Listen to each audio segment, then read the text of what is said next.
लंबे इंतजार के बाद मोदी कैबिनेट का विस्तार कर दिया गया, जिसमें पीएम मोदी ने समीकरणों को साधने के साथ साथ रूठों को मनाने की कोशिश भी की है। इसलिए उन्होंने बिहार से पशुपति पारस को मंत्रिमंडल में शामिल किया, लेकिन उनके फैसले ने चिराग पासवान का गुस्सा बढ़ा दिया।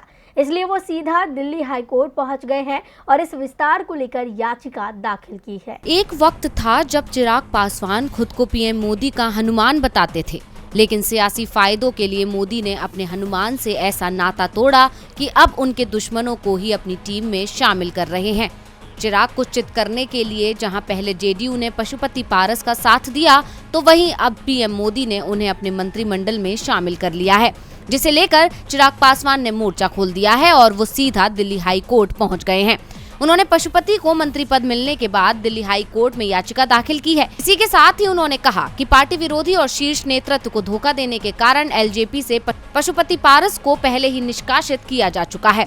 अब उन्हें केंद्रीय मंत्रिमंडल में शामिल करने पर पार्टी कड़ा ऐतराज दर्ज कराती है। लोकसभा अध्यक्ष के जरिए पार्टी से निकाले गए सांसदों में से पशुपति पारस को नेता सदन मानने के बाद लोक जनशक्ति पार्टी में माननीय लोकसभा अध्यक्ष के समक्ष उनके फैसले पर पुनर्विचार याचिका दी थी, जो अब भी विचाराधीन है, लेकिन बावजूद इसके उन्हें मंत्री बना दिया गया। इस हुंकार को भरने से पहले ही सांसद चिराग पासवान सड़क की लड़ाई को कोर्ट तक ले जाने की चुनौती दे चुके थे।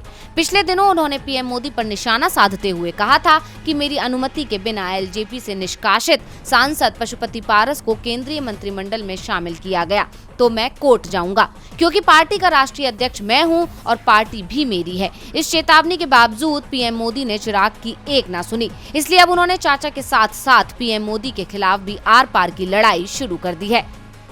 टीवी लाइव की रिपोर्ट।